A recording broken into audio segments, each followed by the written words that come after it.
एक काळ असा होता ज्यावेळेला शिवसेना विचार आणि अस्तित्वासाठी झगडत होती. शिवसैनिक भरकटत होता. महाराष्ट्र तुकड्यांमध्ये विभागला जात होता. सततच्या अन्यायानं शिवसैनिक दगड झाला होता. पण एक माणूस उभा राहिला, हिमतीनं, जिद्दीनं आणि पक्षाशी असलेल्या निष्ठेनं. हिंदू हृदय सम्राट बाळासाहेबांच्या विचारानं आणि धर्मवीर दिघे साहेबांच्या आशीर्वादानं, ज्यानं विखुरलेल्या शिवसैनिकाला पुन्हा जागृत केलं, हरवत गेलेलं हिंदुत्व पुन्हा विचारांमध्ये आणलं आणि धनुष्यबाणाचं अस्तित्व पुन्हा सिद्ध केलं. ते नाव म्हणजे शिवसेना मुख्य नेते माननीय श्री एकनाथ संभाजी शिंदे साहेब. साहेब, मी तुम्हाला विनंती करतो की जमलेल्या तमाम शिवसैनिकांना आपल्या विचारांनी आपण संबोधित करावे. माननीय श्री एकनाथ संभाजी शिंदे साहेब. छत्रपती शिवाजी महाराज की जय भवानी. धर्मवीर संभाजी महाराज की. हिंदू हृदय सम्राट बाळासाहेब ठाकरे यांचा. माझे गुरु धर्मवीर आनंद दिघे साहेबांचा. जमलेल्या माझ्या तमाम लाडक्या शिवसैनिकांनो, 19 जून 1966 रोजी वंदनीय बाळासाहेबांनी शिवसेनेची स्थापना केली. आपल्या लाडक्या शिवसेनेचा आज 59वा वर्धापन दिन आहे. आज दुसराही कुठेतरी एक मेळावा सुरू आहे. पण मी तुम्हाला सांगतो, इथं हा मेळावा बाळासाहेबांच्या विचारांचा आहे आणि दुसरा सत्तेसाठी झालेल्या लाचारांचा आहे. हा फरक आहे. हा फरक आहे. आणि म्हणून अस्सल शिवसेना आज तुमच्याकडे आहे. हिंदुत्वाचा भगवा तुमच्याकडे आहे. शिवसेनेचा धनुष्यबाण आपल्याकडे आहे आणि जनतेचा आशीर्वादही आपल्याकडे आहे. आणि म्हणून हिंदुत्वाचा अंगार म्हणजे शिवसेना. मराठी माणसाचा बुलंद आवाज म्हणजे शिवसेना. 80% समाजकारण म्हणजे शिवसेना. तुमच्या माझ्यासारखे करोडो शिवसैनिक म्हणजे शिवसेना. शिवसेना म्हणजे शौर्य. शिवसेना म्हणजे निष्ठा. शिवसेना म्हणजे स्वाभिमान. शिवसेना म्हणजे अभिमान. आणि शिवसेना म्हणजे एकजूट. आणि शिवसेना म्हणजे वज्रमूठ. शिवसेना म्हणजे धनुष्यबाण. आणि शिवसेना म्हणजे आपला प्राण. तमाम शिवसैनिकांना मी आज वर्धापन दिनाच्या खूप खूप शुभेच्छा देतो. गेल्या 59 वर्षामध्ये शिवसेनेला अनेक आव्हानांना सामोरं जावं लागलं. परंतु बाळासाहेबांचे तेजस्वी विचार, बाळासाहेबांचं तेजस्वी नेतृत्व आणि तुमच्यासारख्या तमाम बाळासाहेबांवर प्रेम करणाऱ्या शिवसैनिकांची जिद्द यामुळे शिवसेनेचा वटवृक्ष वाढत गेला. आणि आज या महाराष्ट्रात नाही तर देशभरामध्ये बाळासाहेबांच्या आणि आनंद दिघे साहेबांच्या विचारांची शिवसेना वाढते, फोफावते. कालच माझ्याकडे 7 राज्याचे प्रमुख आले होते आणि त्या राज्यामध्ये शिवसेना वाढतेय. शिवसेनेचे अनेक इतर पक्षातले मोठे नेते त्यांना देखील शिवसेनेमध्ये यायचं आहे. आणि म्हणून ही जी काय वाढ होतीये खऱ्या अर्थाने बाळासाहेबांच्या विचारांची आणि तुमच्या सगळ्यांच्या मेहनतीची, धर्मवीर आनंद दिघे साहेबांची शिकवण आणि खऱ्या अर्थाने 80% समाजकारण आणि 20% राजकारण हा मूल मंत्र घेऊन आपण पुढे चाललोय याचं हे प्रतिबिंब आहे. आणि म्हणून मला सांगायला अभिमान वाटतोय की बाळासाहेबांचा विचार आपण जीवापाड जपला, शिवसेनेचं नाव आपण जपलं आणि त्यामुळेच शिवसेनेची विजयी घोडदौड आज दिमाखात सुरू आहे. आणि म्हणून मी तुम्हाला थोडंसं गणित सांगतो. विधानसभेच्या गेल्या 3 निवडणुकांमध्ये काय झालं ते आपल्याला माहित आहे. 2014 साली शिवसेनेने 282 जागा लढवल्या, 63 जागा जिंकल्या. त्यावेळी स्ट्राईक रेट किती होता? फक्त 22%. 2019 साली शिवसेनेने 124 जागा लढवल्या आणि 56 जागा जिंकल्या. त्यावेळी स्ट्राईक रेट होता 45%. आणि 2024 ला आपल्या तुमच्या शिवसेनेने 80 जागा लढवल्या आणि तब्बल 60 जागा जिंकल्या. आणि उभाटाने 85 जागा लढवल्या, अवघ्या 20 जागा जिंकल्या. म्हणजे स्ट्राईक रेट फक्त 23%. म्हणजे आपल्या शिवसेनेच्या 1/3 मतही त्यांना मिळाली नाहीत. कारण विधानसभेच्या निवडणुकीत या महाराष्ट्रातल्या जनतेने त्यांना जोरदार थड दिला. त्यामुळे 1/3 मतं मिळाली नाहीत. आणि ज्या जागा जिंकल्या त्या देखील काँग्रेसच्या वोट बँकेवर, काँग्रेसच्या मेहरबानीवर. कारण शिवसेनेचे हक्काचे मतदार यांनी उबाटाला केव्हाच टाटा बाय बाय केलेला आहे. हे या 2024च्या निवडणुकांमध्ये आपण पाहिलं. आणि जनतेने या निवडणुकीमध्ये त्यांची बिनपाण्याने हजामत पण करून टाकली आहे. आणि म्हणून आपल्याकडे आत्मविश्वास आहे, त्यांच्याकडे अहंकार आहे. आत्मविश्वास आपल्याला यशाकडे नेतोय, अहंकार त्यांना विनाशाकडे नेतोय. आणि म्हणून अहंकारी लोकांचा फणा 2024च्या निवडणुकीत या ठिकाणी जनतेनेच या ठिकाणी ठेचण्याचं काम केलंय. हे आपल्या समोर आपण याचे साक्षीदार, महाराष्ट्र याचा साक्षीदार आहे. खरं म्हणजे बाळासाहेबांनी ज्या काँग्रेसला आयुष्यभर विरोध केला त्याच काँग्रेसच्या दावणीला शिवसेना बांधण्याचं काम पाप कुणी केलं आपल्याला माहित आहे. आणि त्याचबरोबर सत्तेसाठी लाचारी पत्करण्याचं काम कुणी केलं तेही आपल्याला माहित आहे. सत्तेसाठी लाचारी पत्करली आणि कमरेचं डोक्याला गुंडाळलं. ही अशी परिस्थिती निर्माण ज्यांनी केली त्यांना 2019ला शिवसेनेच्या मतदारांशी विश्वासघात त्यांनी केला. बाळासाहेबांचा विश्वासघात त्यांनी केला. बाळासाहेबांच्या विचारांचा विश्वासघात त्यांनी केला. मराठी माणसाचाही विश्वासघात केला, हिंदुत्वाचाही विश्वासघात केला. अशा विश्वासघातकी माणूस या महाराष्ट्राने कधी पाहिला नाही. सरडाही रंग बदलतो, पण इतक्या वेगाने रंग बदलणारा सरडा देखील या महाराष्ट्राने पाहिला. हे मी म्हणत नाही, त्यांचेच लोक म्हणतायत, त्यांचे सगळे सोयरे भाऊ बनकी तेच सांगतायत, हे मी नाही सांगत आहे. आणि म्हणून मी एवढंच सांगेन, मुख्यमंत्री पदासाठी झाले लाचार ते काय होणार? बाळासाहेबांचे वारसदार.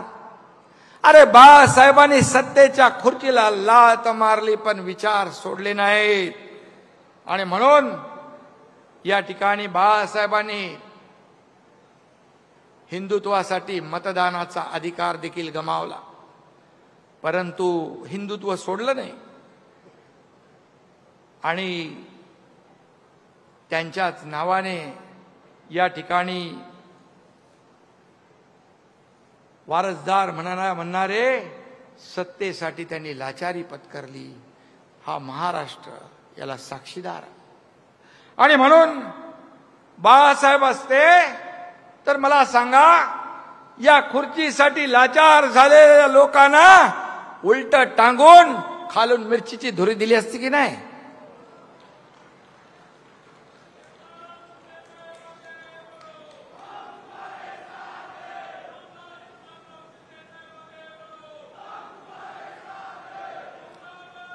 हिंदुत्व आणि मराठी माणसाशी विश्वासघात केल्यामुळे आपण पाहताय किती आगतिक झालेत, किती उतावीळ झालेत, किती लाचार झालेत.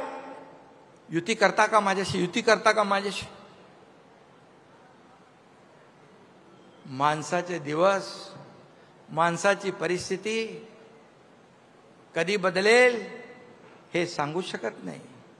परंतु जेव्हा सत्तेमध्ये असतो आपण, त्यावेळेस सगळ्याला कसपटा समान समजणारे आज त्यांची काय अवस्था झाली आहे. कशामुळे? बाळासाहेबांचा विचार सोडल्यामुळे, सत्तेचा मोह आणि सत्तेसाठी लाचारी केल्यामुळे ही परिस्थिती झाली आहे. पण मी आपल्याला सांगतो, मगाशी गुलाबराव म्हणाले की आपण एक विचारधारा घेऊन पुढे गेलोय. आपल्या शरीरातला रक्ताचा शेवटचा थेंब असेपर्यंत हिंदुत्वाशी कधी प्रतारणा होणार नाही. हिंदुत्वाशी कधी तडजोड होणार नाही. सत्तेच्या खुर्चीसाठी कधीही तडजोड आम्ही करणार नाही. हे वचन आम्ही जेव्हा सर्वसामान्य लोकांचं सरकार स्थापन केलं त्यावेळेस दिलंय. आणि म्हणून स्थानिक आपण वर्षाचे 12 महिने 365 दिवस काम करतो. लोकांच्या अडीअडचणीमध्ये आपण धावून जातो. काही लोकांना निवडणुका आल्यावर जनतेची, कार्यकर्त्यांची आठवण येते. एरवी त्यांचं काय असतं? हम दो हमारे दो एवढंच असतं. पण आपलं नाही आहे. आपलं अख्खा महाराष्ट्र आपला आहे. महाराष्ट्रातली जनता आपली आहे. आणि म्हणून आता निवडणुकांचं वारं फिरायला लागल्यावर यांना हिंदुत्व आठवतंय, यांना मराठी माणूस आठवतोय. परंतु ज्यांनी विश्वासघात केला, ज्याने लाचारी केली, ज्याने मतदारांची बेईमानी केली, ते मतदार तुम्हाला या निवडणुकीत सुद्धा वाऱ्यालाही फिरकू देणार नाहीत. तुम्हाला तुमची जागा दाखवल्याशिवाय राहणार नाहीत. आता आहे ना मराठी माणूस आठवेल. आता मराठी माणूस आठवेल. मराठी माणसाच्या नावाने खोटे गळे काढतील. मला त्यांना विचारायचं आहे की बाळासाहेबांच्या नंतर मराठी माणसासाठी तुम्ही काय केलं? याचा हिशोब तर द्या. याचा हिशोब द्या. तुम्ही मराठी माणसापासून फारकत घेतली, हिंदुत्वापासून फारकत घेतली. तुमच्या नाकर्तेपणामुळेच मुंबईतला मराठी माणूस हद्दपार झाला. मुंबईच्या बाहेर गेला, नाला सोपाराला गेला, इकडे बदलापूरला गेला, वसई विरारला गेला. हे पाप तुमचं आहे. गेले 20 वर्ष मुंबईमध्ये कोणी सत्ता गाजवली हे सर्वश्रुत आहे.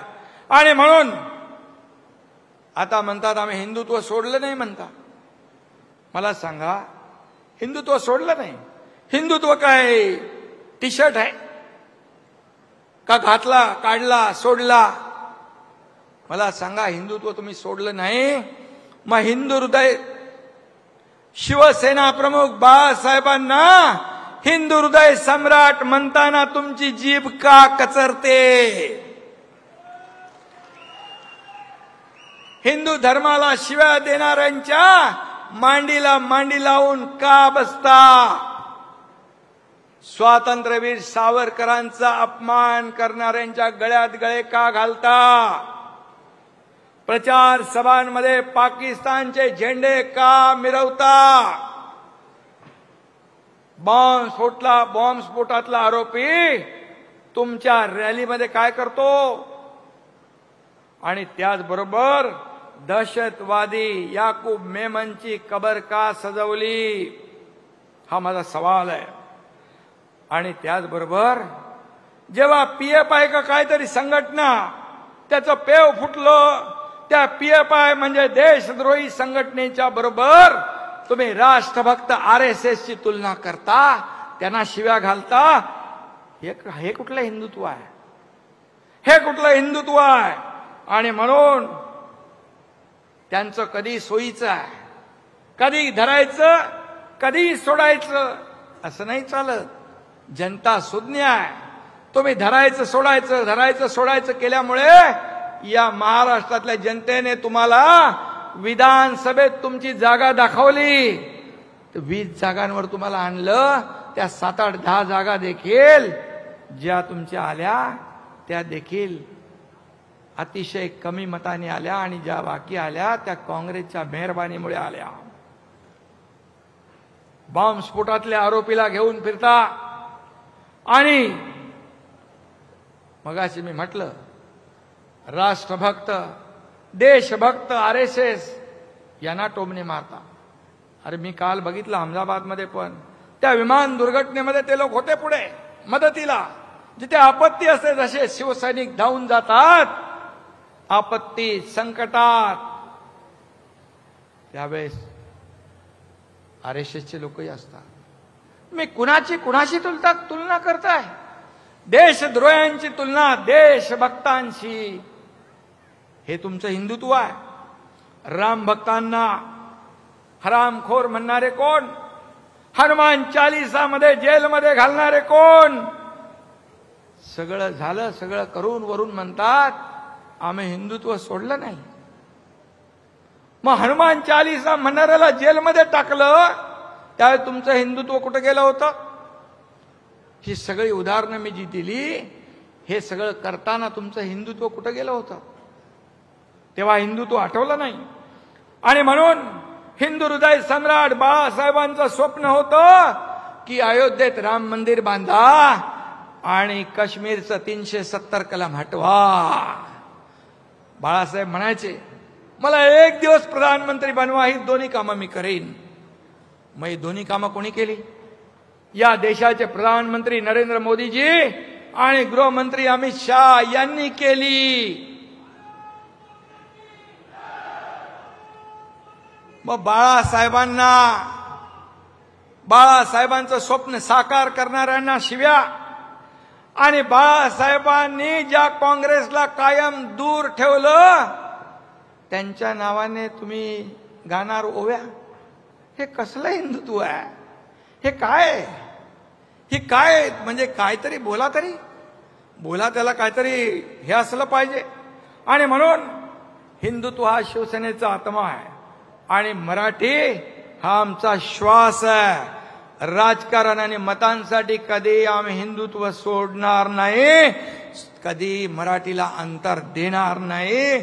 एवढा शब्द मी या ठिकाणी आपल्याला द्यायला आलोय. अरे आता मगाशी मला कोणीतरी सांगितलं की भाषणात म्हणाले मेळाव्यामध्ये come on kill me. English picture बघून आले असतं वाटतं. हा, सुट्टीला तिकडे गेले होते लंडनला, शंभूराज म्हणतायत. पण मला एकच सांगायचं आहे, मरे हुए को क्या मारना है? अरे महाराष्ट्रातल्या जनतेने विधानसभात तुमचा मुर्दा पाडलेलाच आहे. आणि म्हणाले मारायला आलात तर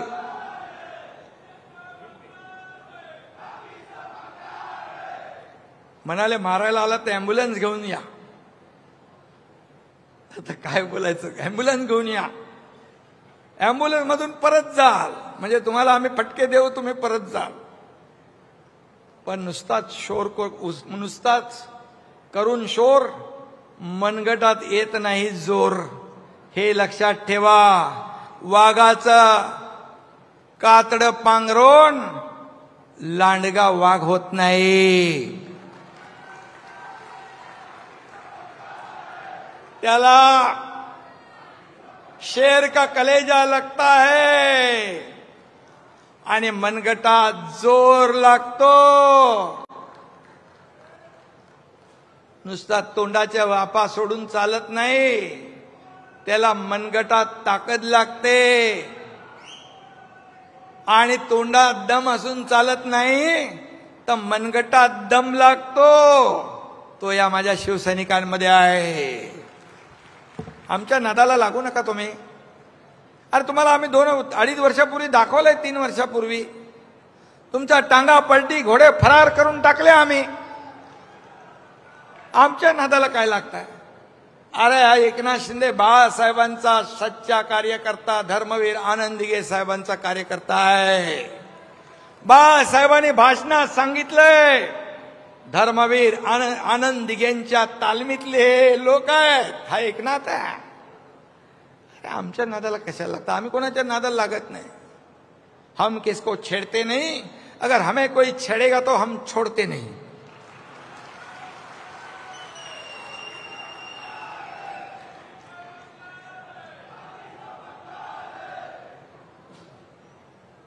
जाऊ द्या, त्या भंगाराची तरी कशाला अपमान करताय?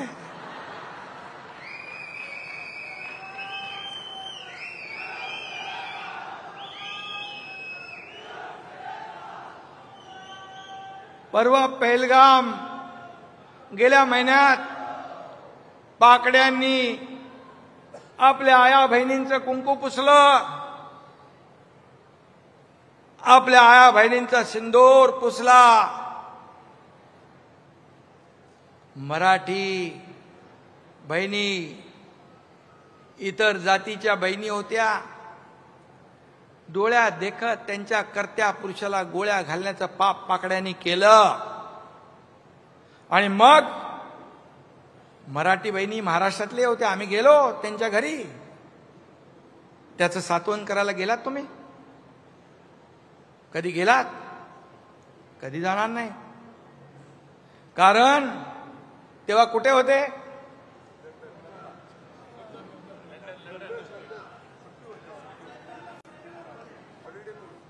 सुट्टी होती. तेव्हा कुठं गेलं होतं तुमचं देशप्रेम?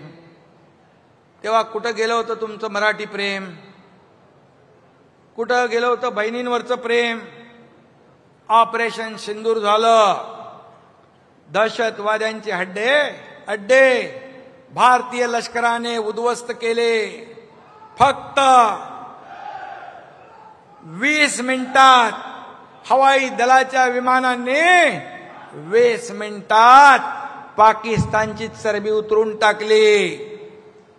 हमारी फौज ने और मोदी जी ने पाकिस्तान के घमंड को तोड़ा है. ओ पाकिस्तान, ये कांग्रेस का हाथ नहीं, ये मोदी जी का हथौड़ा है. लक्षात ठेवा. आता पूर्वीचे दिवस गेले. मगाशी श्रीकांतनी सांगितलं की किती हमले झाले तरी सुद्धा कधीही भारत सरकारने यापूर्वीच्या 2014 पूर्वीच्या कधी ऍक्शनला रिॲक्शन दिली नव्हती.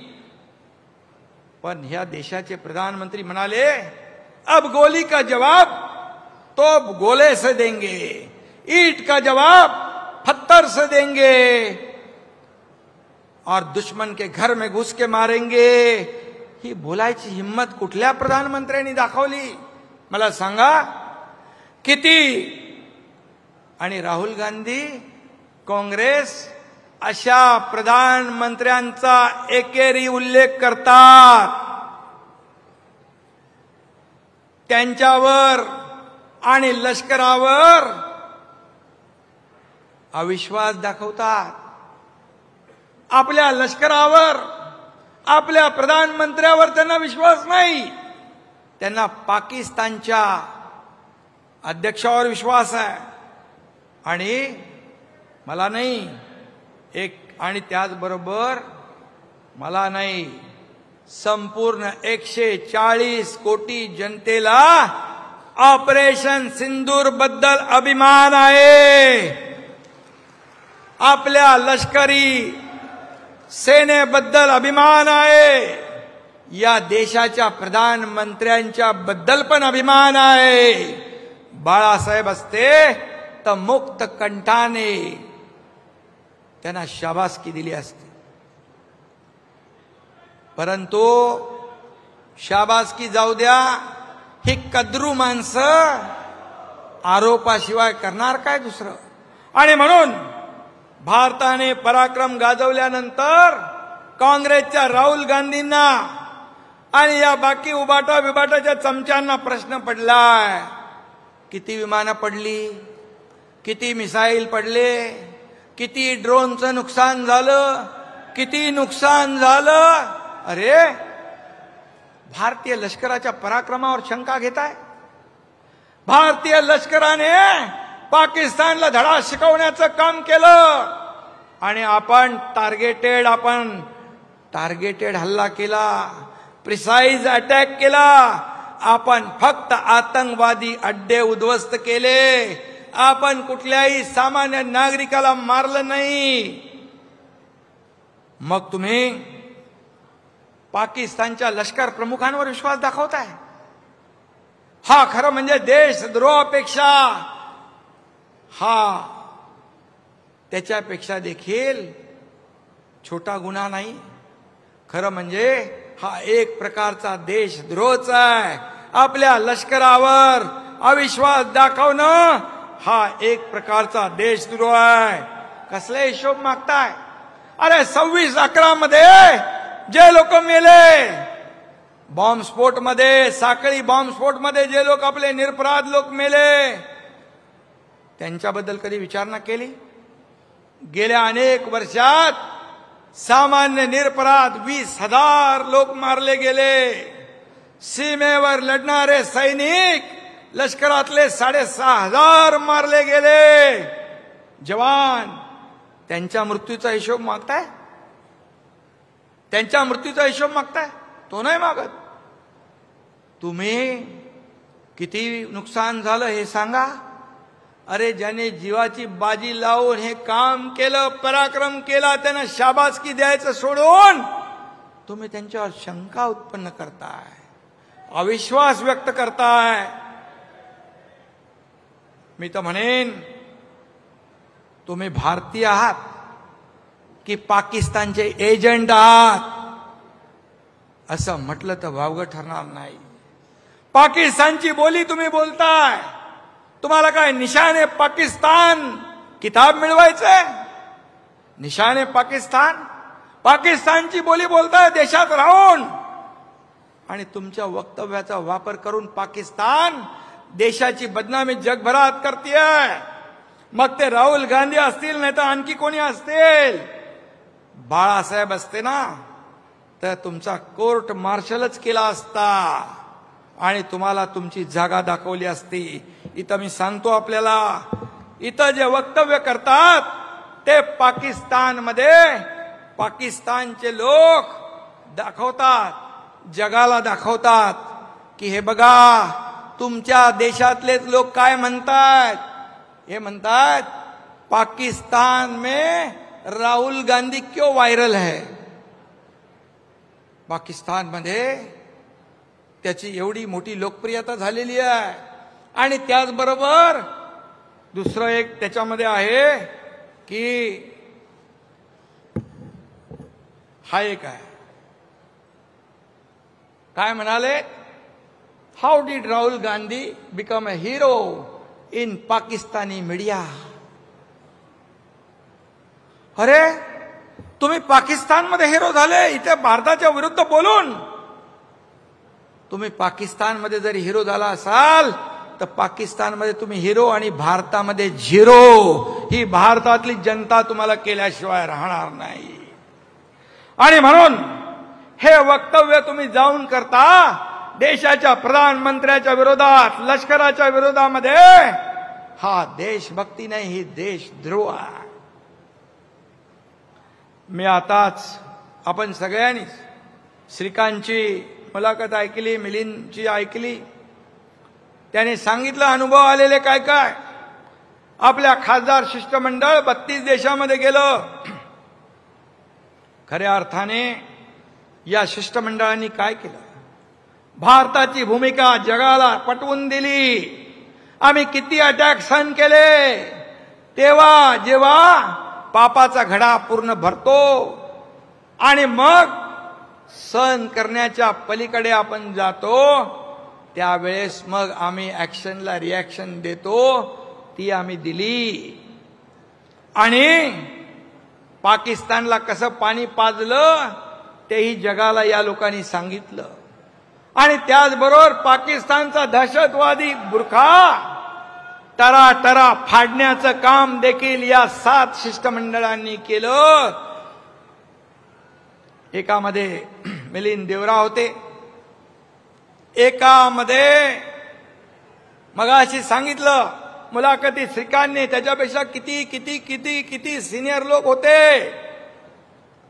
पण एका शिष्टमंडळाचं नेतृत्व तुमच्या श्रीकांतला करण्याची संधी मिळाली. याचा सार्थ अभिमान आपल्या सगळ्यांना आहे. पक्षाचा प्रमुख म्हणून पण आहे आणि एक बाप म्हणून पण मला त्याचा अभिमान आहे. आणि या दोन्ही खासदारांनी जे काम केलं त्यामुळे माझा देखील अभिमानाने ऊर भरून आला. आणि तुम्हाला देखील या शिवसेनेचे 2 खासदार या भारताचं नेतृत्व करतात जगभरामध्ये. ही छोटी गोष्ट नाहीये. जे आता गल्लीमध्ये बसून जे काय मगाशी त्याला मिलिंदने उत्तर दिलेलं आहे, त्यामुळे मी काय त्या चिखलामध्ये दगड टाकू इच्छित नाही. आणि म्हणून खऱ्या अर्थाने मोदीजींनी श्रीकांतला देखील शाबासकी दिली, त्याच्या पाठीवर कौतुकाची थाप मारली. आणि मोदीजींनी श्रीकांतला म्हणाले, नवं नाव दिलंय भाऊ. कुठे भाऊ? मोदीजींनी शाबासकी दिली आहे. म्हणजे हे श्रीकांतचं श्रेय नाही, तुमच्या सगळ्या शिवसैनिकांचं श्रेय आहे.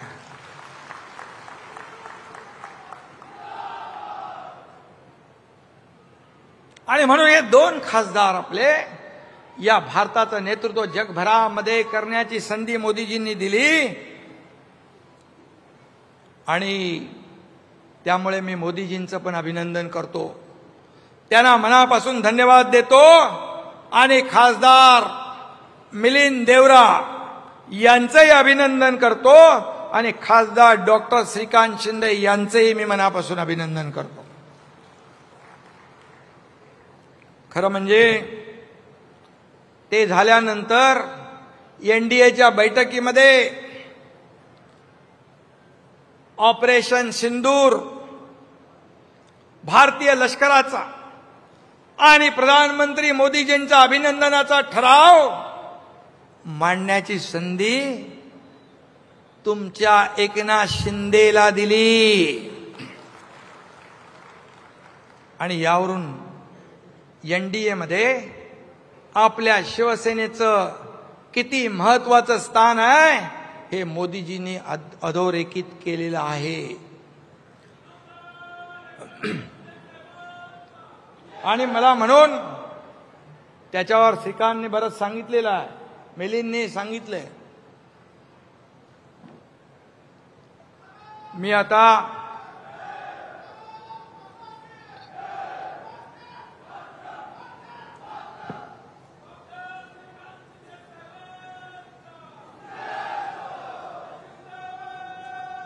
श्रीकांत शिंदे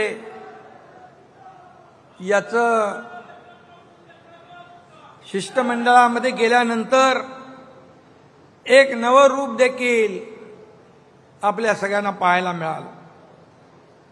शेवटी दिलेली जबाबदारी चोख बजावणं प्रेशर होता, स्ट्रेस होता, एवढा सगळी मोठी जबाबदारी होती.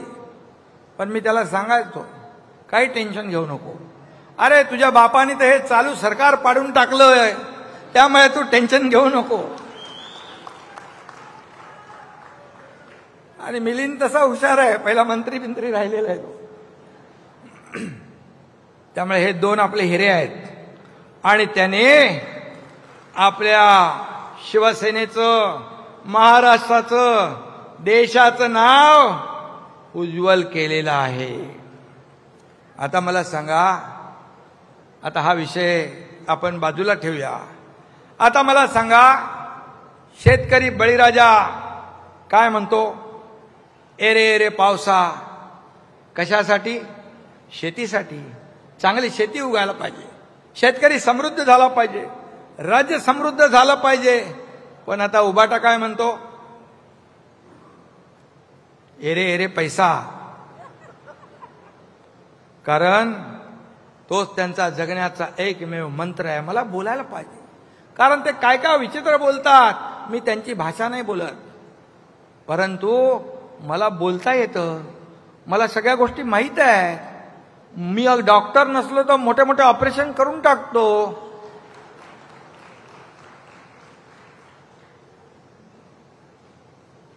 एकदा R.R. पाटील गृहमंत्री असताना एका सभेत काहीतरी बोलले होते माझ्याबद्दल आणि श्रीकांतच्या बद्दल. तो ऑर्थोपेडिक सर्जन आहे, तर माझ्याबद्दल काय बोलले ते मी सांगत नाही.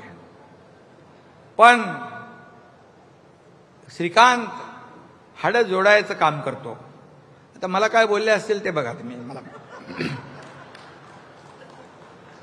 आणि म्हणून भ्रष्टाचार, लाचारी, विश्वासघात हे मूलमंत्र तुमचा आहे.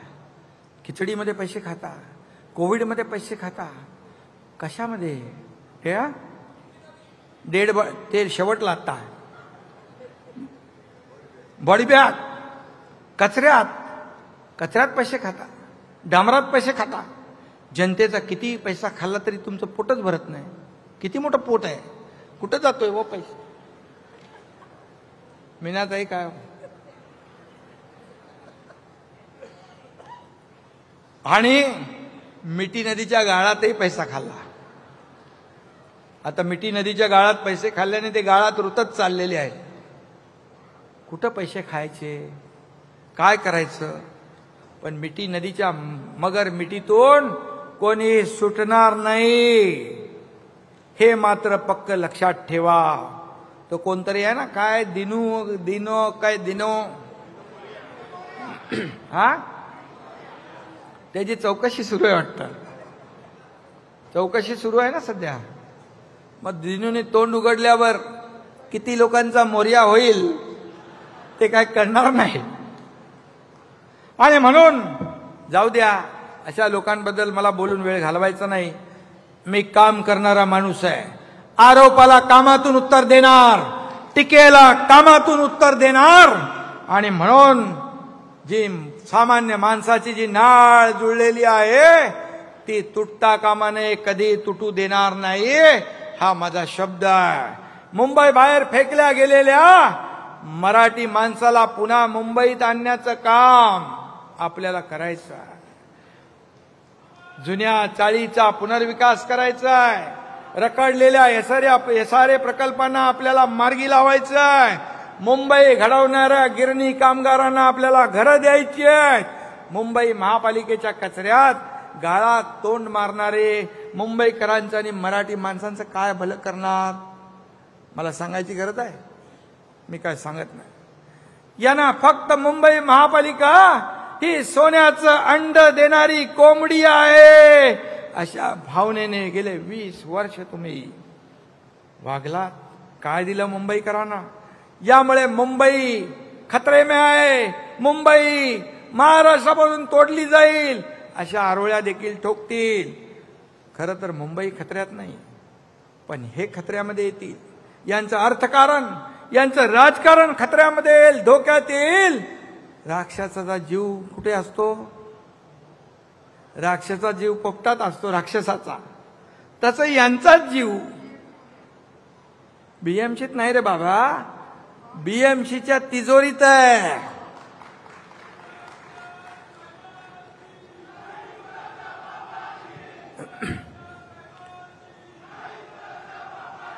सध्या कुणीतरी काहीतरी निवडणुकीचं कॅम्पेन चालवलंय.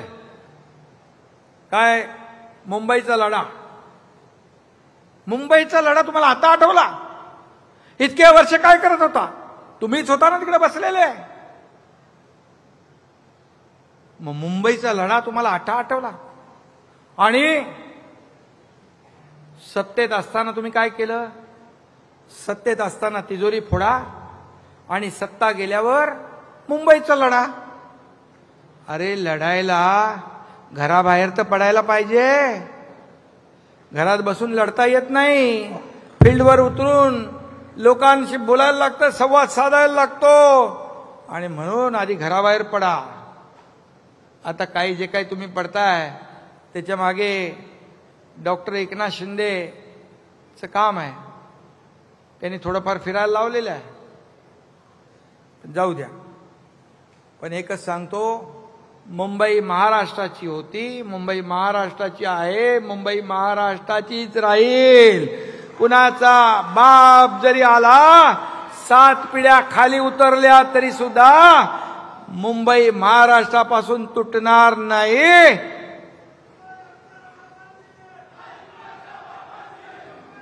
आणि मुंबईचं महत्व तर कमी होणार नाही. मुंबईचं महत्व वाढतंय.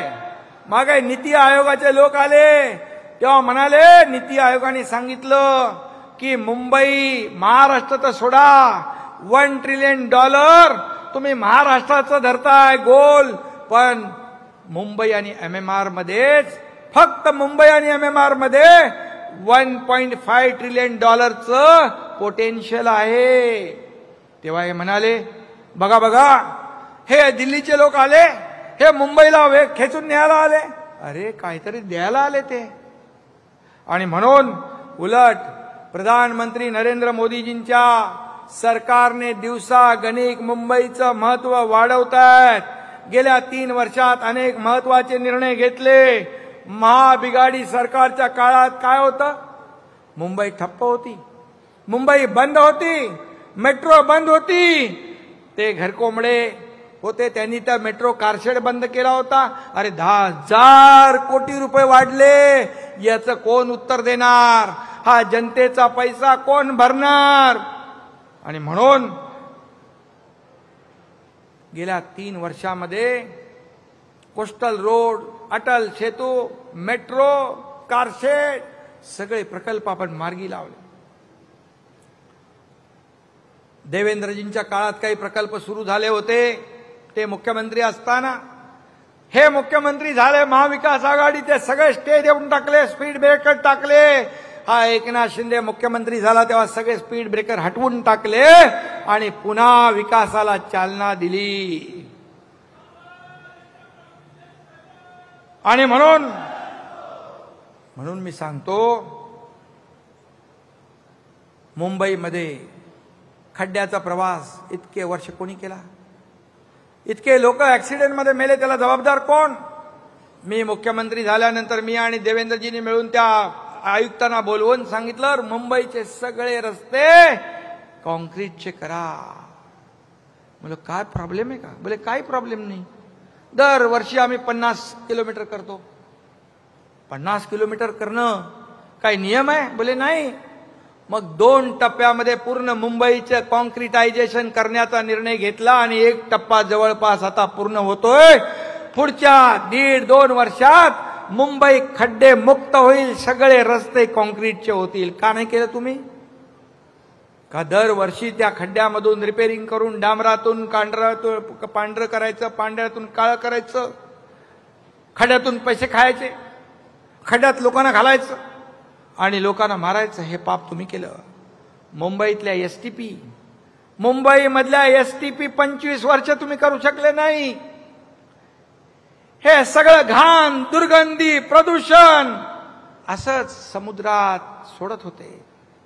आपलं सरकार आल्यानंतर STPच्या कामाला आपण चालना दिली. STP आता कार्यान्वित होतील आणि हे जे काही पाणी दिसतंय समुद्राचं हे आता काळं आहे, पण ते निळं झाल्याशिवाय राहणार नाही, कारण आपण ते काम 25 वर्ष झालं नाही ते आपण केलं. केंद्र सरकारच्या मदतीने अनेक प्रकल्प आपण पूर्ण करतोय. मुंबईला ग्लोबल फिनटेक हब आपण करतोय. परवाच मुख्यमंत्र्यांच्या उपस्थित 5 इंटरनॅशनल युनिव्हर्सिटी सोबत करार झाले. MMR एज्युकेशन हब होणार, MMR ग्रोथ इंजिन होणार. हे महाराष्ट्र हे देशाचं ग्रोथ इंजिन आहे. विकासाला चालना देण्याचं काम होत आहे. नवी मुंबईचे एअरपोर्ट आपण करतोय, झालंय, आता त्याचं उद्घाटन होईल.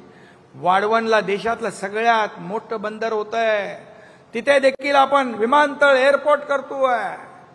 हे विकास, air connectivity, rail connectivity, road connectivity, water connectivity, हे सगळं असेल तेव्हा राज्य पुढे जातं. आणि म्हणून इन्फ्रास्ट्रक्चरवर जास्त जोर ज्या देशाचा राज्याचा असतो त्या राज्याचा विकास वेगाने होत असतो. आणि म्हणून गेल्या 3 वर्षात इतकी कामं आपण केली, विकासाला चालना दिली, लोकाभिमुख कल्याणकारी योजना आपण केल्या. आणि म्हणून मुंबईचं आंतरराष्ट्रीय दर्जावर, आंतरराष्ट्रीय स्तरावर महत्व पुढच्या 2-4 वर्षात वाढल्याशिवाय राहणार नाही. हा एकनाथ शिंदेची कमिटमेंट आहे. आणि एकनाथ शिंदे एकदा कमिटमेंट करतो ती पूर्ण करतो.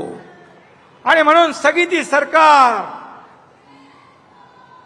बदलून प्रगती सरकार आपण आणलं. No reason, on the spot decision करणारं आपलं सरकार आहे. आपल्याला कारण दाखवा नाही, मी अधिकाऱ्यांना सांगतो, काम होणार नाही हे सांगायला अक्कल लागत नाही, स्किल लागत नाही. न होणारं काम नियमामध्ये बसून, कायद्यामध्ये बसवून करायला स्किल लागतं. असे अधिकारी आम्हाला पाहिजेत. म्हणून माझ्या 2.5 वर्षाच्या काळामध्ये जे काम केलं ते आपण पाहिलंय. जीवाची पर्वा न करता पूर्ण राज्यभर फिरलो, लोकांच्या, सर्वसामान्यांच्या मदतीला धावलो. आजही मला अनुभव येतोय. लोक रस्त्याच्या दुतर्फा असतात उभे, सभेत असतात, गच्चीवर असतात, टेरेसवर असतात, घरात असतात, सगळीकडे उभे असतात. भर उन्हात तानात उभे असतात. कोणाला पडली, कशाला? पण जे काय काम केलं त्याची आठवण लोकांनी ठेवली आहे. हे माझं भाग्य आहे. आणि सगळ्या पदांपेक्षा या लाडक्या बहिणींचा लाडका भाऊ हे मोठं पद मला मिळालं. आणि म्हणून सांगतो तुम्हाला, कोणी किती अफवा पसरवल्या, लाडकी बहीण योजना बंद होईल, पण मी सांगतो ही कोणी किती अफवा पसरवल्या, खोट्या काय काय म्हणाले, काही प्रयत्न केले तरी सुद्धा लाडकी बहीण योजना कधी बंद होणार नाही.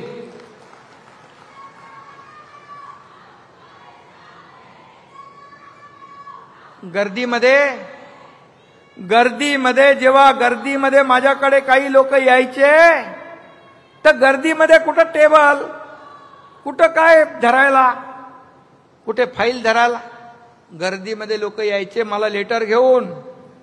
लोकांच्याच पाठीवर फाईल ठेवून सही करणारा, जगाच्या पाठीवरचा पहिला मुख्यमंत्री होण्याचा मान देखील मला मिळाला. बोले सही कुठं करायची, तो लेटरवाला होता, त्याच्या बाजूचा माणूस पाठ करून उभा राहायचा आणि त्याच्यावर मी ते लेटर ठेवायचो आणि सही करून टाकायचो. मुख्यमंत्री सहायता निधी महाविकास आघाडीमध्ये 2.5 कोटी दिले होते. या एकनाथ शिंदेच्या काळात 360 कोटी दिले. हजारो लोकांचा जीव वाचवला. आणि म्हणून मी आपल्याला एवढं सांगतो, लाडके शेतकरी आहेत, लाडके वारकरी आहेत. लाडक्या वारकऱ्यांच्या दिंडीचं 20,000 रुपये अनुदान आपणच चालू केलं. आता काही लोक म्हणत होते मिळणार नाही, पण मी लगेच GR काढायला लावला. संजय शिरसाट आहे, ताबडतोब पोचले, पैसे पोचले ना, ठीक. आणि म्हणून आपण लेक लाडकी लखपती योजना केली, उच्च शिक्षण मोफत केलं मुलींचं. आणि हे सगळं करत असताना या ठिकाणी आपण महाराष्ट्राला इन्फ्रास्ट्रक्चरच्या कामात महाराष्ट्राला किती सांगू, नंबर 1 केलं. स्टार्टअप मध्ये महाराष्ट्राला नंबर 1 केलं. जीडीपी मध्ये महाराष्ट्र नंबर 1, एफडीआय मध्ये नंबर 1, एक्सपोर्ट मध्ये महाराष्ट्र नंबर 1, स्वच्छतेत नंबर 1, कल्याणकारी योजनांमध्ये नंबर 1 किती लिहू? आणि कमीत कमी वेळेमध्ये जास्त काम करण्याचा विक्रम आपल्या महायुती सरकारने केला. बाळासाहेबांचं, दिघे साहेबांचं स्वप्न होतं सामान्य शिवसैनिक सत्तेवर बसावा आणि त्यानं स्वप्नातला महाराष्ट्र घडवावा. मी त्याला निमित्त ठरलो, हे मी माझं भाग्य समजतो. हा बाळासाहेब आणि दिघे साहेबांचा आशीर्वाद पाठीशी होता. देशाचे प्रधानमंत्री नरेंद्र मोदीजी आणि गृहमंत्री अमित शहा यांचा भक्कम पाठिंबा होता.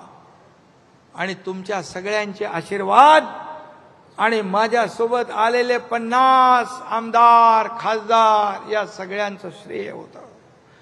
आणि म्हणून तमाम जनतेचं प्रेम या कामातून आपण मिळवलंय. आणि म्हणून एवढी कामं केली आपण, एवढी विकास कामं केली, लोकाभिमुख कल्याणकारी योजना केल्या की त्यामुळे झालेल्या विधानसभेच्या निवडणुकीमध्ये आतापर्यंतच्या महाराष्ट्राच्या इतिहासामध्ये 232 जागांचं लँडस्लाइड मॅन्डेट आपल्याला मिळालं.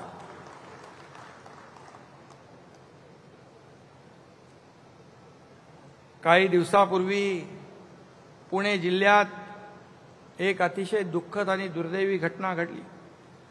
सासरच्या छळाला कंटाळून आपल्या एका बहिणीने आपलं जीवन संपवलं. तशी लेक लाडकी असते, तशी बहीण लाडकी असते, तशी सून का वागू शकत नाही आपण? आपली लेक जेव्हा दुसऱ्याच्या घरात नांदते तेव्हा आपण विचार करतो की तिचं जीवन चांगलं झालं पाहिजे, तिला त्रास होता कामा नये. का मानसिकता बदलत नाही लोक? आणि म्हणून यासाठी आपल्या सुनांना देखील लेकीसारखं वागवण्याची मानसिकता तयार झाली पाहिजे. आणि म्हणून सुनेचा छळ करणारी वृत्ती हा समाजाला लागलेला कलंक आहे आणि ही वृत्ती ठेचून काढली पाहिजे. आणि त्यासाठी आज आपण एक नवीन अभियान सुरू केलंय. काय? लाडक्या सुनेचं रक्षण हेच शिवसेनेचं वचन.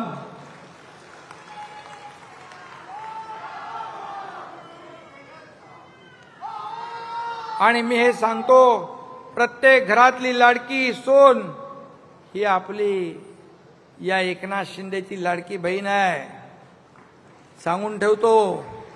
आणि त्यामुळेच आता लाडकी सून हे अभियान आम्ही हाती घेतलंय. यापुढे शिवसेनेच्या शाखा तुमचं हक्काचं आणि जवळचं माहेर असणार आहे. सासरी छळ होणाऱ्यांच्या बहिणींच्या मदतीला आमच्या या रणरागिणी धावून जातील. आणि त्यात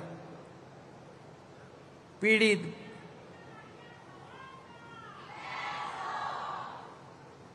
मी उभा आहे तुमच्या पाठीशी खंबीरपणे.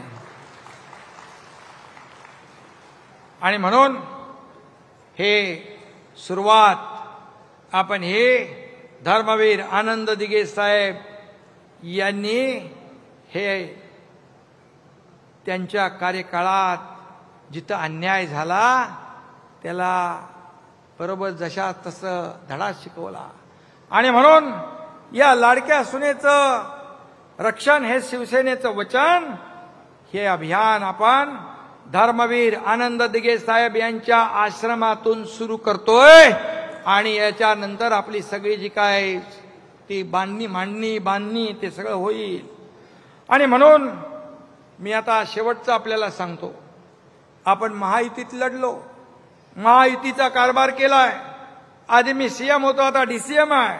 आता देवेंद्रजी सीएम आहेत. पंतप्रधान मोदीजींच्या नेतृत्वाखाली देश महासत्तेकडे चाललाय.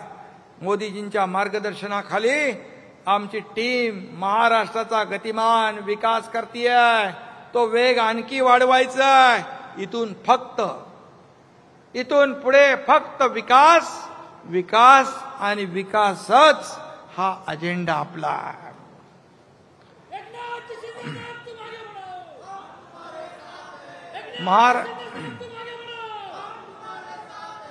अरे बाबा, निवडणूक अजून माझी लांब आहे पुढे. आता कार्यकर्त्यांची निवडणूक आहे. बरोबर ना, नेत्यांच्या निवडणुका झाल्या, आता कार्यकर्त्यांच्या आहेत. जिल्हा परिषदा, नगरपंचायती सांगतो मी. आणि म्हणून महाराष्ट्र हे आपल्या सर्वश्रेष्ठ राष्ट्र करायचं आहे. त्यासाठी महायुतीचा जन्म झालाय आणि कामही सुरू झालंय. येणाऱ्या निवडणुकीत देखील आपण बाजी मारणार आहोत, बिलकुल मारणार. विजयाची हॅट्रिक होणारच. आणि त्यामुळे राष्ट्र जिंकलं, महाराष्ट्रही जिंकला. आता स्थानिक स्वराज्य संस्थाही आपण जिंकणार. शिवसेना पक्ष वाढतोय रोज दररोज. आज देखील काही नगरसेवक आले. मी आपल्याला सांगतो, मगाशी मी वर्धापन दिन होता म्हणून थोडा आढावा घेतला, तर आतापर्यंत मुंबईतले उबाटाचे 50 विद्यमान 2017 ते 22 नगरसेवक शिवसेनेमध्ये आले. 50. अजून पुढे काय होते ते सांगत नाही मी आता. पण इतर पक्षाचे देखील असे करून 60 ते 65 लोक विद्यमान नगरसेवक 17 ते 22 हे शिवसेनेमध्ये दाखल झालेले आहेत. आणि म्हणून येत्या निवडणुका देखील हा खऱ्या अर्थाने हा वाढीचा वर्धापन दिन आहे.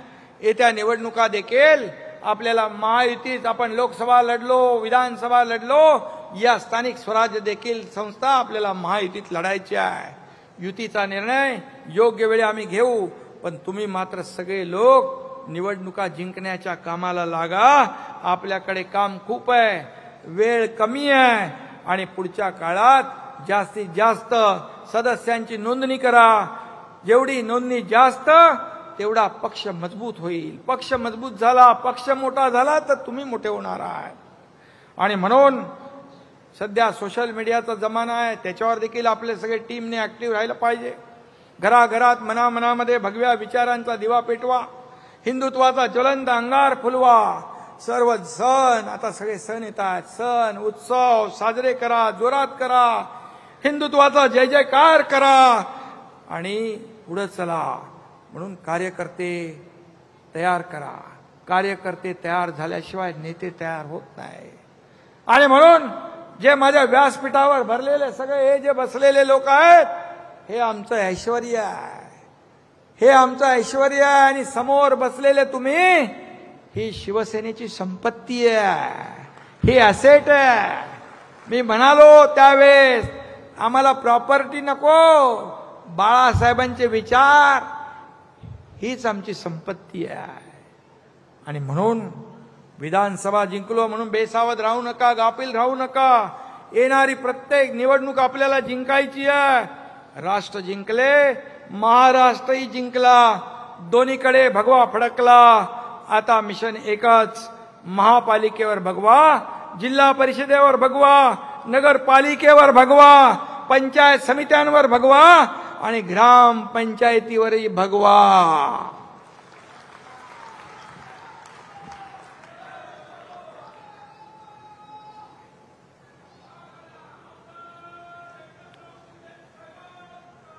चला, अरे बाबा, मुंबई पाहिजे का नाही? चला, उठा, व्हा आता सज्ज. मुंबईवर सुद्धा भगव्याचेच राज्य.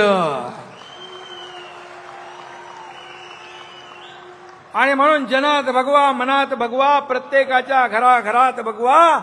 सळसळणाऱ्या रक्तामधून जिवंत ठेवू उरात भगवा. धन्यवाद. जय हिंद, जय महाराष्ट्र.